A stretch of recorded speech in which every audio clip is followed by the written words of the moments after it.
খাটের উপর দাঁড়িয়ে নামাজ পড়া যাবে কিনা, একা নামাজে একামত দেওয়া জরুরি কিনা, মাগরিবের সময় ঘুমিয়ে বা শুয়ে থাকা বা খাওয়ার বিধান সম্পর্কে জানতে চাই, নামাজে সানা পড়তে ভুলে গেলে নামাজ হবে কিনা, স্বপ্নে সহবাস করতে দেখলে গুনাহ হবে কিনা, স্ত্রীকে গর্ভবতী অবস্থায় সহবাস করা যাবে কিনা, ব্যাংকে ডিপিএস করা কি হালাল হবে, বিয়ের ক্ষেত্রে ছেলে বা মেয়ের ছবি দেখা যাবে কিনা, লোকমুখে শুনেছি জীবদ্দশায় 1 কেজি সুরমা লাগালে সে জান্নাতি, এটা কি সঠিক? নামাজের প্রথম রাকাতে আউযুবিল্লাহ বিসমিল্লাহ সহ সূরা পাঠ করে প্রথম রাকাত শেষ করলাম, দ্বিতীয় রাকাত কি পুনরায় আউযুবিল্লাহ পাঠ করতে হবে না বিসমিল্লাহ পাঠ করলেই হবে? কোরআন মজিদ কি শুয়ে শুয়ে পড়া যাবে? অজুর সময় ঘন দাড়ির ভেতর পানি কিভাবে পৌঁছাতে হবে? মৃত ব্যক্তির সামনে আগরবাতি জ্বালানো যাবে কিনা? নবজাতকের বমি কাপড়ে লাগলে নামাজ হবে কিনা? মুরগি একাই জবে করতে পারবে কিনা কারো হেল্প ছাড়া? জুমার নামাজ কি শুধু পুরুষের জন্য ফরজ, মেয়ের জন্য এর বিধান কি?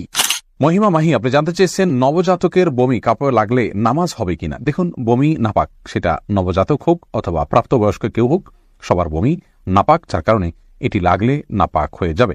জান্নাত আরা জুলি আপনি জানতে চেয়েছেন মুরগি একাই জবে করতে পারবে কিনা কারো হেল্প ছাড়া? হ্যাঁ, করতে পারবে, কোনো অসুবিধা নেই। মুরগিতে একজন ধরতে হবে এমন কোনো বাধ্যবাধকতা নেই। আপনি মুরগি যেভাবে খুশি সেভাবে জবাই করবেন, জবাই করাটাই হলো মুখ্য।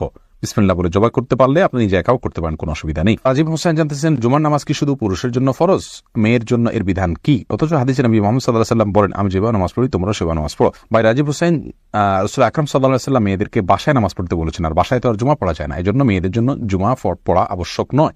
এটি হলো বিশুদ্ধ মত। তবে হ্যাঁ, কেউ জুমা হাজির হয়ে যদি পর্দার সাথে পড়তে পারেন, সেটি জায়েজ আছে, কিন্তু তাদের জন্য জুমা আবশ্যক নয়।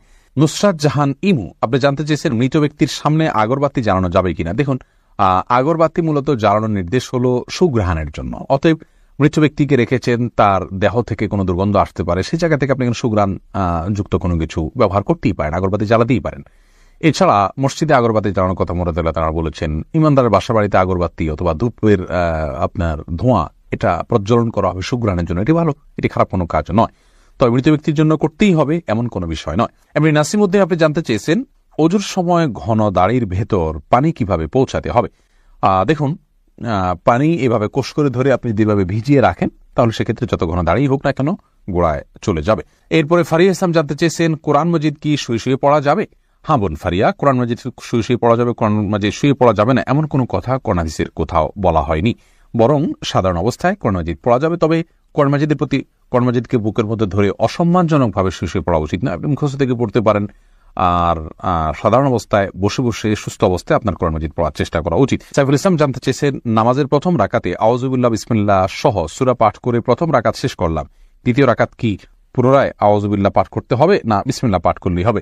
দেখুন, সূরা ফাতিহা যেহেতু আপনি নতুন করে শুরু করছেন, এই জন্য আপনি আউযুবিল্লাহ পাঠ করবেন এবং এরপরে বিসমিল্লাহ পাঠ করবেন। কারণ ওয়াইদা ক্বারাতাল কোরআন ফাস্তাইয বিল্লাহি মিনাশ শাইতানির রাজিম, আল্লাহ তাআলা বলেছেন কোরআন যখন পাঠ করবে তখন তুমি আল্লাহ তাআলার কাছে আশ্রয় চাইবে শয়তান থেকে। এই জন্য প্রথম রাকাতে আপনি সূরা ফাতিহা পাঠ করেছেন, এরপরে আপনি রুকু করেছেন, সিজদা করেছেন, তাসবিহ পাঠ করেছেন, অনেকগুলো কাজ করেছেন, আবার নতুন করে আপনি তেলাওয়াত শুরু করছেন, যার কারণে আপনি এখানে আউযুবিল্লাহ সূরা 2টা পাঠ করবেন। এরপরে বোন সাদিয়া ইসলাম জানতেছেন লোকমুখে শুনেছি জীবদ্দশায় 1 কেজি সুরমা লাগালে সে জান্নাতি, এটা কি সঠিক? না বোন, এরকম কোনো কথা নেই যে 1 কেজি পরিমাণ সুরমা লাগালে সে জান্নাতি হবে। তবে হ্যাঁ, মৌলিকভাবে সুরমা লাগানো রাসূল আকরাম সাল্লাল্লাহু আলাইহি ওয়াসাল্লামের সুন্নাহ এবং সে বিষয়ে নবী সাল্লাল্লাহু আলাইহি ওয়াসাল্লামের সুস্পষ্ট নির্দেশনা রয়েছে। আমরা সুরমা লাগাবো আমাদের সাধ্য অনুযায়ী, তবে 1 কেজি পরিমাণ লাগাতে হবে এমন কোনো কথা নেই, এটি মন গড়া কথা। আয়েশা আহমেদ আপনি ইউটিউব চ্যানেলে প্রশ্ন করেছেন বিয়ের ক্ষেত্রে ছেলে বা মেয়ের ছবি দেখা যাবে কিনা। দেখুন, ছেলে বা মেয়ের ছবি দেখা যাবে বিয়ের ক্ষেত্রে শর্ত সাপেক্ষে, আর সে শর্ত হলো ছেলে মেয়ের ছবি দেখবে, তার কোনো বাবা অভিভাবক বা অন্য কাউকে দেখাবে না এবং দেখার পরে এটি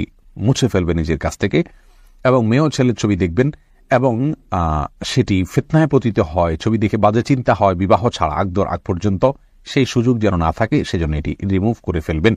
এই শর্ত সাপেক্ষে এটি দেখা জায়েজ রয়েছে সম্পূর্ণ বিয়ের নিয়ত যখন পাকাপাকি হয়ে যাবে তখন। আর আজকাল যেমন হয়, আল্লাহ মাফ করুক, তথাকথিত অবৈধ প্রেমের ক্ষেত্রে অনেকে বলে যে আমার বিয়ের নিয়ত আছে সেজন্য আমি দেখছি, আপনি দেখেই যাবেন, এই অধিকার আপনাকে দেওয়া হয়নি। আপনি এক নজর দেখতে পারেন শুধুমাত্র জানার জন্য, বাস এটুকু, এরপরে আপনি সেটার কন্টিনিউ করতে পারবেন না। সজল শেখ আইডি থেকে আপনি জানতে চাচ্ছেন ব্যাংকে ডিপিএস করা কি হালাল হবে। শুধু ব্যাংকগুলোতে ডিপিএস করা হারাম হবে, যেহেতু সেখানে আপনাকে সুদ দেওয়া হবে, সুদ ভিত্তিক লেনদেনের চুক্তি আপনার সাথে হয়ে যাবে, সেজন্য। আর ইসলামী ব্যাংকগুলো যদি হয় তাহলে সেক্ষেত্রে বেশ কিছুটা ছাড় রয়েছে, এবং সেটি কিছুটা কোনো কোনো ক্ষেত্রে এটি সন্দেহের মধ্যে পড়বে, শুবহাতের মধ্যে পড়বে, বাকি মৌলিকভাবে অন্য কোনো উপায় যদি কারো না থাকে এটি নাজায়েজ বা হারাম সরাসরি হবে না। তবে অ্যাভয়েড করতে পারলে সেটাও ভালো, যেহেতু সংশয় বা সন্দেহ সেখানেও রয়েছে। শাহাদাত হোসেন সবুজ, আপনি জানতে চেয়েছেন স্ত্রীকে গর্ভবতী অবস্থায় সহবাস করা যাবে কিনা। জি, স্ত্রী গর্ভবতী থাকলে সে অবস্থায় সহবাস করাতে কোনো নিষেধাজ্ঞা নেই। এমডি সোহাগ খান জানতেছেন একা নামাজে একামত দেওয়া জরুরি কিনা। জি ভাই, একা নামাজ পড়লেও আপনি যখন একাকি ফরজ নামাজ আদায় করবেন, একামত দিয়ে নামাজ পড়বেন, এই উদ্দেশ্যে কেউ চাইলে আপনার সঙ্গে এসে যোগ দিতে পারে জামাতে। আমরা কিন্তু এটা অনেকেই জানি না। কেউ যদি নামাজ শুরু করে দেন একা একা, তে যদি জোরে জোরে তাকবীর বলেন ইমামতের নিয়তে, পরবর্তীতে কেউ এসে তাকে টাচ করে তার পাশে দাঁড়িয়ে জামাতে শামিল হয়ে যেতে পারে, যে কোনো পর্যায়ে, যে কোনো মাঝামাঝি পর্যায়ে এসেও শামিল হয়ে যেতে পারে। তাহলে সেক্ষেত্রে তারা উভয় জামাতে সালাত আদায় করার সওয়াব পেয়ে গেলেন।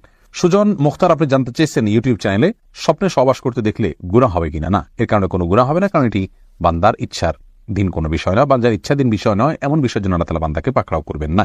মোশাররফ হোসেন জানতে চেয়েছেন নামাজে সানা পড়তে ভুলে গেলে নামাজ হবে কিনা। হ্যাঁ ভাই, নামাজ হয়ে যাবে, কারণ সানা পড়া এটা নামাজের জন্য ফরজ বা ওয়াজিব নয়। ফরজ বা ওয়াজিব নয় এমন কোনো কিছু ছুটে গেলে নামাজ হয়ে যাবে, কোনো অসুবিধা নেই। এমডি রায়হান সিদ্দিকী, আপনি জানতে চেয়েছেন মাগরিবের সময় ঘুমিয়ে বা শুয়ে থাকা বা খাওয়ার বিধান সম্পর্কে জানতে চাই। দেখুন ভাই রায়হান, মাগরিবের পরে এশার আগে শোয়ার ব্যাপারে হাদিসে নিষেধাজ্ঞা রয়েছে। নবী সাল্লাল্লাহু আলাইহি ওয়াসাল্লাম অপছন্দ করতেন এই সময় শোয়াটাকে, যার কারণে মাগরিবের পরে শোয়া উচিত নয়। তবে যদি কেউ অসুস্থ থাকেন, শরীরে ক্লান্তি থাকে, তিনি শুয়ে আছেন ক্লান্তির কারণে, সেটি ভিন্ন বিষয়।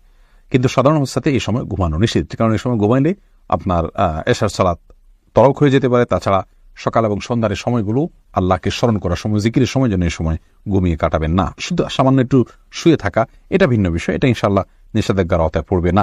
মোহাম্মদ আব্দুর রহমান, আপনি ইউটিউব চ্যানেলে প্রশ্ন করেছেন আমাদের, সিজদার সময় জুব্বা টাকনু নিচে চলে যায় তো কি করব। সিজদার সময় চলে গেলে সেক্ষেত্রে আপনি যাতে না যায় টেনে রুকু সেভাবে সিজদা করবেন।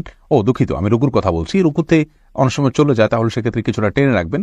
সিজদার সময় চলে গেলে সেটি আপনার এক তো ইখতিয়ারাধীন নয়, আর সেটি কারণে ইনশাআল্লাহ কোনো গুনাহ হবে না, যেহেতু এটি আমার ইখতিয়ারাধীন নয় এবং এটিকে আমরা ধরে রাখতে পারবো না। অনেক ছোট ছোট পোশাকও দেখা যায় সিজদার সময় ঠিকই চলে যায় জড়সড় হয়ে, এটি স্বাভাবিক অবস্থা না। সাধারণ অবস্থায় আমরা চলাচলের সময়, দাঁড়ানোর সময় যেন টাকনুর নিচে পোশাক না থাকে, সেটিই মূলত হাদিসে নিষিদ্ধ।